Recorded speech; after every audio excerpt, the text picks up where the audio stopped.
Oh, she's running. You've been warned. The media keeps talking about Hillary Clinton running in 2020, and I think it's likely, probable. She's doing this press tour. Not only that, check it out.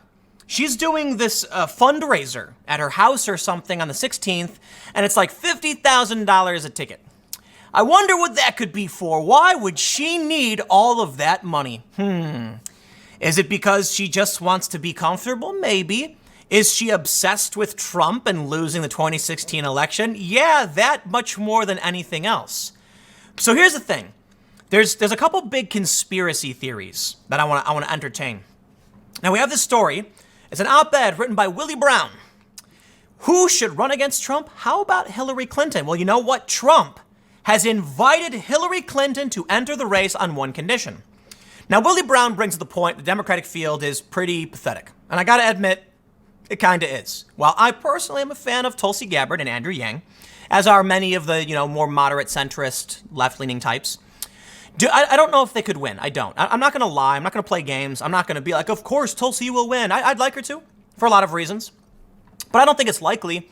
But I do think it's worth the effort. But I'm a realist, okay? Maybe a bit of a pessimist. Fine, whatever. But if you're a Democrat and you want to beat Trump, I tell you what, Joe Biden's not getting you there.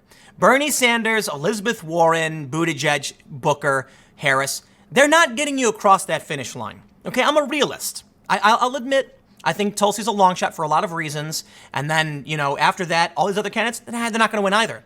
So if you just want Trump to lose, if you're a never Trumper, or if you're a Democrat who just wants to win, well, I gotta have to admit, I think Hillary's your best bet.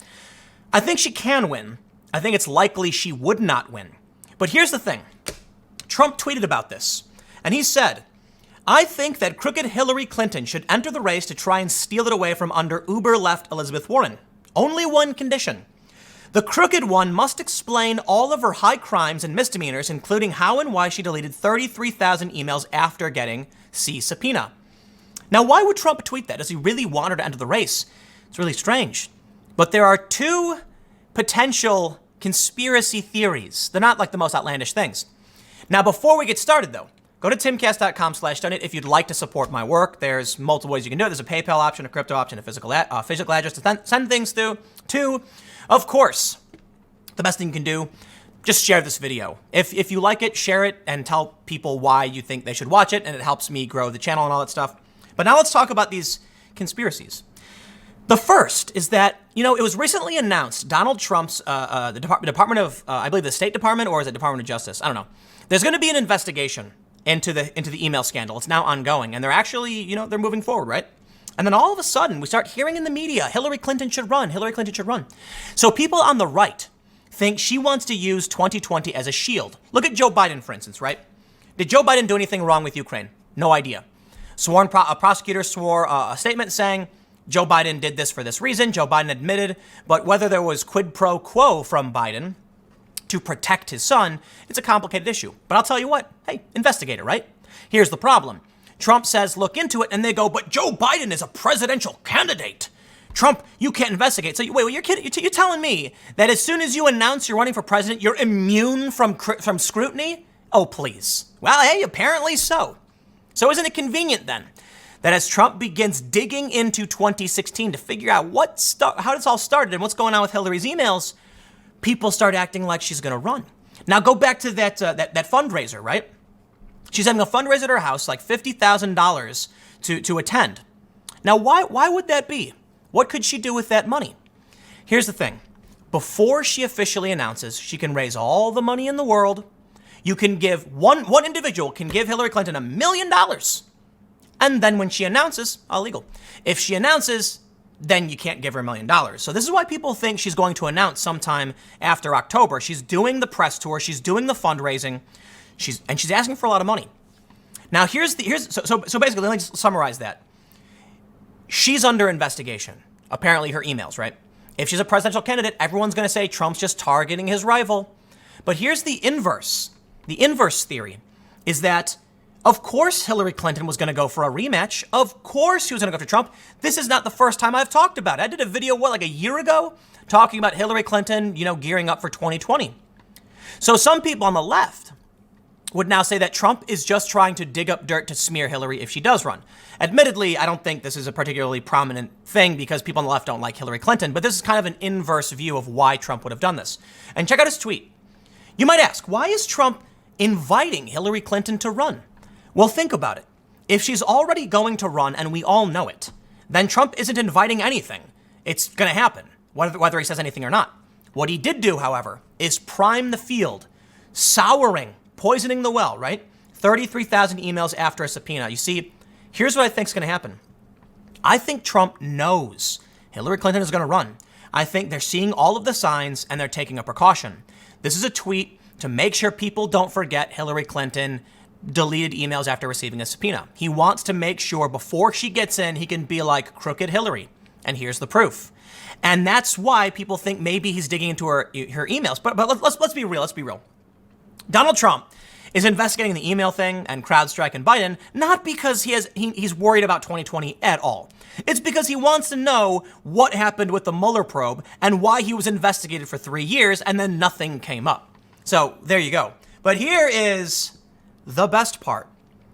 Rasmussen, Trump versus Clinton is still neck and neck. Now I'll admit, if you think Trump's got it in the bag, you will be sorely mistaken. It will be a tough fight between Trump and Hillary, but Trump, I think, has the big advantage. The reason being, Trump's base is bigger, his approval rating is up. His approval rating is better today than it was, 2 years ago. There was a big spike in his approval once he got elected, and then it went down for a lot of reasons. But it's improved, steadily and gradually, slowly going up, and it's at a high point. It goes up and down, but it's higher today than it was a year ago or the year before that. That means, and also Trump's favorability, meaning people who might not even voted, just do you like the guy or not, more people view him favorably than when he got elected. So it will be a tough fight for Hillary. But I'd be willing to bet, right now, I'll say it. I'll put a small bit down, a gentleman's bet, what I mean to say. A gentleman's bet meaning there's no money on the line, it's our word. We'll see who is correct. So I will wager a gentleman's bet with all of you that Hillary Clinton will enter the race. Now, there's nothing to lose. If she doesn't enter the race, fine, whatever. But I think it's a strong possibility, a very strong possibility. So check this out from Rasmussen. Some have speculated that if Joe Biden falters in the race for the Democratic presidential nomination, Hillary Clinton will jump in a repeat matchup of the 2016 election. Clinton runs dead even with President Trump, but even most Democrats don't want her to get into the race. You see, because they don't want to lose. But I'll tell you what, man, you don't got anybody else. You know what? Here's what you do. Pull Tulsi Gabbard up against Trump. Trump will probably still win, but at least you'd find your principled Democratic position. That's what we need to happen. Right now, everyone's playing this game of one-up. I got to do one more than you to get the attention of the press. You're not going to beat Trump at gaming the press. Dude, stop trying. You can't win. It's hilarious, man. Beto O'Rourke said something like, tear down this wall. It's like, oh, dude, are you kidding me? He literally was saying the border wall in El Paso should be removed. I don't know. Look it up. I was talking about it the other day. Because he's trying to be the exact opposite of Trump. He's trying to one-up the position to get attention from the press. And then they ask him, it's like, but there are areas that actually need border barriers and they've seen crime go down. And then all of a sudden Beto walks it back. Well, not everywhere, right? Because you're nuts. But here's the thing. Donald Trump, he is a media man. He's always been a media man. He is a marketing legend. No matter what you think, your name isn't on top of that building in New York City. It's his name, okay? So you can criticize him all you want. You can insult him. You can call him names. What does it matter? He knows how to get branding done. And he did it. So when it comes to playing this media game, you think any one of these people desperately trying to fight each other, claw their way to the top of the media, the media news cycle, you think they're going to beat Trump? Never going to happen. Never gonna happen. You might see outliers pop up here and there. You might see stories emerge here and there. Of course you do. But if Trump wants, Trump snaps his fingers, or better yet, Trump thumbprints his phone and types a few words, and all of a sudden, everything you were doing is gone. It reminds me of Iron Man 2. You've seen Iron Man 2? With Justin Hammer, played by Sam Rockwell. Excellent portrayal, by the way. And he's doing that interview in Monaco. And as soon as Tony Stark shows up, the interviewer turns and starts trying to get an exclusive with Tony. And all of a sudden, Hammer's like, wait, what about our story? It's just a minute, and she leaves. That's what's going to happen. You get all of these Democrats all riled up, desperately trying to get attention so they can grow their base. And then they're talking and they're bragging, and then Trump says something, and then all the cameras turn around. All of them. It doesn't matter if what Trump says is good or bad.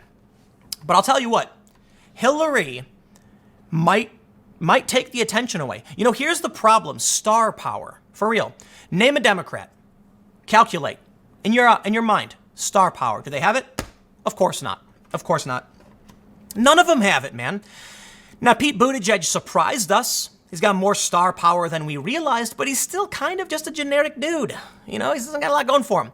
I mean, Joe Biden, a little bit of star power, but very generic. Bernie Sanders was a surprise in 2016, but come on. None of these people have it. You know what I mean? That X factor. Trump has it in spades. Whatever it is, Trump just talks and the cameras listen. They can't let it go. Now, I'll tell you this. Hillary Clinton has a different kind of star power. The way I view Trump is kind of like, you know, somebody who's developed a skill over a long period of time versus somebody who's been handed the keys to the castle, right? Trump is somebody who kicked his way in somewhat. You know, I think Trump's history with the money and the loan and everything, it's not like he grew up in the gutter. No, he came from a well-off family. So if I was going to compare the two, I'd say Hillary Clinton was handed the keys to the castle and she walked in. She has star power because she commands it. Whereas Donald Trump knows how the system works and plays them like, you know, like a violin. Here's what I'm trying to say. Let's get rid of it. I'm going to wrap this up. Hillary Clinton can command the press. She can get press attention, and they give her all of the good attention. They always have. They still do. She's doing this press tour, and they line up to hear what she has to say. I don't think she can beat Trump, but I will tell you this. I think Trump is preparing for the fight. I think he expects it. Hillary Clinton's doing a fundraiser, and high-profile Democrats are saying she's got to do it. Why? Well, the Democratic base is, the Democratic field is too weak. I'll tell you what, man. What I'd like to see? I'd like to see a debate stage with Tulsi Gabbard, Donald Trump. I don't think Tulsi would beat Trump in the election for a lot of reasons, but I do think what she has to say is important. And I do think it's important to show, for one, younger people, Tulsi, I believe, is 38. She's not in her 70s. Show that there's a young base, principled, and rational. So do I think they'll win now? No, the economy is fantastic and people want to keep things going. But think about 2024. If you don't put someone on that stage who inspires the next wave of Democrats, we're not going to win.